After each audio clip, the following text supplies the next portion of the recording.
I was like literally avoiding spoilers. Yeah. Just so I didn't like know, because I knew something bad was going to happen. Like the way that the episode left off before that, where he's like, oh my God, dude, someone's fucked. Who's he going That after? was a great episode. That was one of my favorite episodes of The Walking Dead. I think that's when I quit watching because I don't care about it anymore. What's that? Like that episode. After that episode, I was like, that's all I needed to see. After Negan Glenn? did that, yeah. After Negan did that to Glenn? Well, that was, I think it was the season finale. Fitting in for me. I think it was the season finale where they were like trying to get away for the whole episode and they're just like barricaded in everywhere. And then they like try to dip out through the woods and then they just get like surrounded with the spotlight. That was one of my favorite episodes, was that whole like cat and mouse game. And then the episode where Glenn dies and then whatever. That was what, episode 1 of the next season? It was episode 1 of the next season. They cliffhangered it. They cliffhangered the fuck out of us. And I agree with you too. Like right after that, right after the episode where Glenn dies, I really like that episode. Totally fucked me up. I really enjoyed it. But then like it just seemed like right after that, the whole thing just went off a cliff. And that's kind of when I quit watching too, is it just got real repetitive after that. Absolutely. They jumped the shark. Yeah, that was literally the Fonzie jump the shark episode. Bashed the shark's head in. With the fucking barbed wire shark. Yeah. Huh? I liked the shark. The shark's a good guy. And like I dabbled in it shortly after, but it just never hit there the was same. like an emotional, I can't leave The Walking Dead behind. Right. But you know what? The Walking Dead really left us behind. Yeah, it did. That show ran itself into the ground. And I mean, it's still got tons of fans, but like, I feel like those fans will be fans of anything zombie horror. You know what I mean? It's like, it doesn't mean the show has good fucking content anymore. Yeah. People will, you know, you got Rick Grimes hitting up Comic-Cons and you got, you know, chicks wanting to suck his dick because he's Rick fucking Grimes. It doesn't mean The Walking Dead is actually a good show still, you know? Right. Yeah. Before we get this started, how's your little finger impression? My little finger? Yeah. Oh, from Thrones? Yeah. Little finger.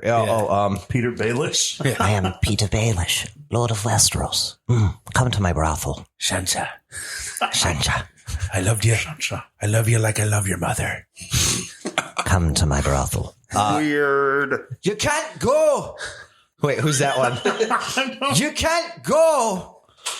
You don't know who that one would be? You gotta stay away from the snow. Who would, you know? That's Jon Snow, dude. That's my Jon Snow impression. You don't know what you don't know, Sam. Yeah, that's good. That's pretty good. I think you get a little too Irish in it, though. Where is he from? Australia? Or? Well, no, I think he's Welsh. That is from Westeros. Oh my gosh! And then, of course, you know, Jamie Lannister. Oh God, dude, I love me some Jamie Lannister. You know, he's. Are you mad? Are you mad? Are you mad? That man barely speaks English. Like, if you watch like interviews with him, he barely speaks English. Nicolaj, I think his name.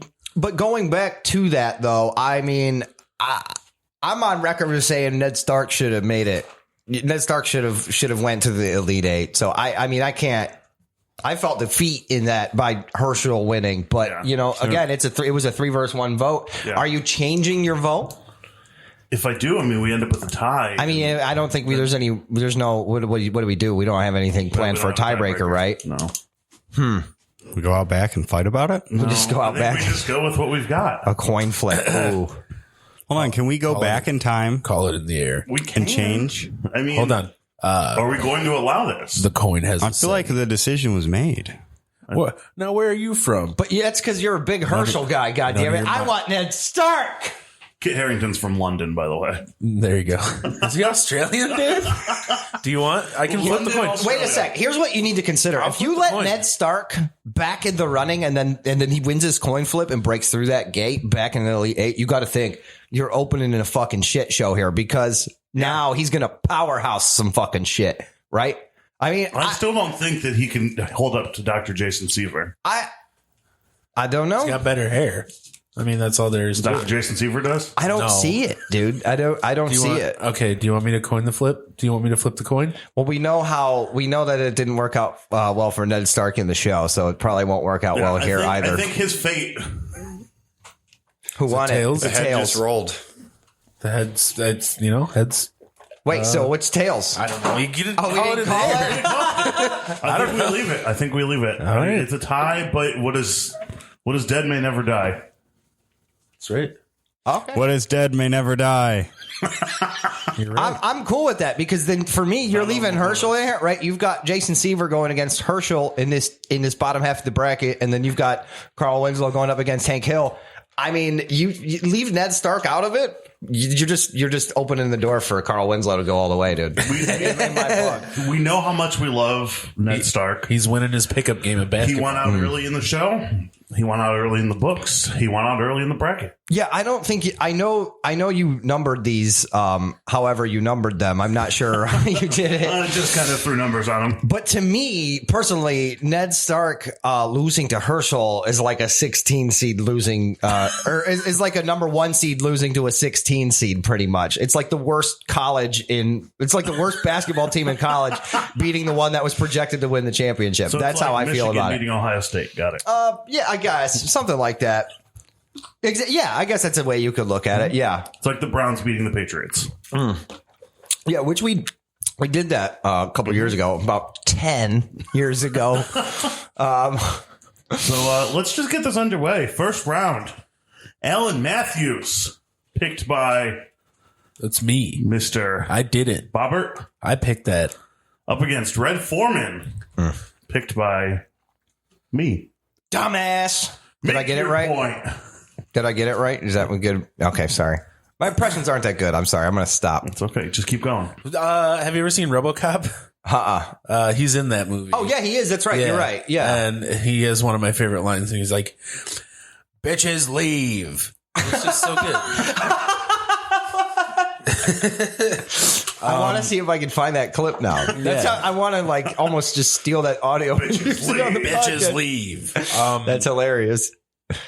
In what context is he saying? Like, what is going on? Is he I think he's like the crime boss of Detroit. the crime? The crime boss of Foreman is Detroit. the crime boss of Yeah, Detroit? and he's got, I'm not sure if it's Ladies of the Night in there and something, okay. RoboCop's coming or something. I haven't seen it in fucking a long time. That's really funny. But good. yeah, he turns to him, he's like, bitches leave. Bitches leave. I like that. Alan Matthews, of all of them, is the most wholesome dad, I feel. You know, he I'm really bad at this today. His name in the movie in RoboCop is Clarence Bodecker. That's a good name. Clayton Bodecker. RoboCop is a dumbass. You just look up Red Foreman RoboCop. Bitches leave. Bitches leave. Real trap shit. Real trap shit. Trapaholics. So, you know, he's just a wholesome dad. No, this really is all I have tough. to say. Damn, Alan son. Matthews versus Red Foreman. Yeah. Like, you're right. Alan Matthews is wholesome He's wholesome. He has good values. in an unwholesome world. He's like the wholesome dad. In Philly, no less. But Red Foreman, you know, he may not be as wholesome, but the world is not a wholesome place, and maybe you need a little bit of that tough love. Absolutely. Yeah. That's my point there is, I mean, he cared. I think in my mind, as much as I want to go Red Foreman because of that tough love, it comes down to how do those kids end up? So Fairly you think well. Lori and Eric are two awful fucking human beings. And eventually, they weren't even there anyway. Last season they were gone. Yeah. I'm pretty sure Lori was dead. Wait, is that real? Rest up. No. She did die though. Well, Yeah. and then you got to think too. Hyde is like fucking facing jail time, right? Yeah. Because for fucking sexual assaulting Yeah. fucking 3 females. So Yeah. That's real life. Wait, I don't know the difference between real life and It TV. doesn't matter. So, we know. We know. That's why we say the things we do, Steve. so are you saying that the person who played Lori is dead? Yes. Yes. Oh, she Okay. did die. Yes. Yeah. But Lori Yeah. in the Probably like show, OD'd, right? Yeah. Yeah. Lori in the show didn't die. No. I mean, I think they eventually Okay, phased and the Eric? character out. I don't think anybody. He went to He went to Africa. I almost said Akron. Wait, in the show or in real life? Probably in both. But in the show. But I mean, And you can blame the Eric, failures of the and the children little on the girl. parents. I don't think that it's 100% I have a to. parental thing. I have to vote for Alan Matthews. I picked Red Foreman. Red Foreman is mine to defend, and I can't do it. I don't know. I know we're going by biological standpoint, but in one episode, I believe, Sean Hunter comes from a rough past. Broken home. Trailer park. Somebody tries to get him to join a cult religiously, in a sense, like more in a Sounds like a good God time. sense. What's Yeah. wrong? They're preying on that weak-hearted trailer park boy. Yeah. And, Trailer Park Boy. Hey, the just goes church to says show- that praying is good. Well, wait, it just goes to show that Alan Matthews is there to stand up for kids that aren't his. Yeah. But at Red all. Foreman let everyone smoke weed in his basement. And pretend Some like would he say didn't that know. that's a good parent. And it was the 70s. They let a foreign kid into their house. I mean, I think That's that was, true. he makes a big deal about it all the time. That's true. And I remember an episode of Boy Meets World where fucking Alan lets Corey stay up late to watch the Phillies game, and then he's late for school the next day. And Mr. Feeney, boy, let me tell you, he was not happy. I don't think. All right, I'll give that one to you. I think that that's Yeah. okay. I mean, sometimes you got to let your kids bend the rules a I little agree. bit. I think with a lot of these TV dads, you can find an episode where they've all made a mistake. And I think that's part of parenting. is Correct, making- yeah. Is that even making a mistake? To you got to take a step back and look at it. You let your kid learn the lesson of you can stay up late. You're allowed to do that. You make your own choices. But look, you have to deal with the consequences. The way I see it is how much bullshit did these dads have to deal with, right? Like, which one of these dads had the most shit to deal with? I feel like Red Foreman had a lot to deal with. He had the dumbass fucking neighbor Bob, always up his shit. He's also a Vietnam War vet? I believe he's a war vet. He had a house full of fucking stoner kids, a stupid fucking daughter, a smart son that did dumbass shit with stupid fucking friends. He let a foreign kid into his house. His wife was a wineaholic. Like, I don't know. His son kept stealing his fucking car. Yeah. So I don't know. And he then- didn't kill any of them? This is impressive. Right. So I think you have to consider, you have to take the good with the bad there. But ultimately, though, I feel like Alan Matthews had better values. yeah, I mean, At least what Red he Foreman displayed in the show. didn't have to deal with Eric. Well, Right. Eric Matthews. Yeah. I feel like raising Eric Matthews was probably a chore. A real fucking chore. That kid was. Oh, Eric? Oh, yeah. Yeah, he was. You mean plays with squirrels? You don't remember that episode? No. Where he becomes a hermit and then he comes back. He's got a big beard. Oh, yeah. Oh, yeah. Isn't that like where like everyone's fighting? Yeah. Everyone's like fighting with each other. Yeah. And then he like comes back and they're like, they all like use him as like the source to be like, oh, we're destroying each other. Was that the one where they like show the future and I think so. Something like that.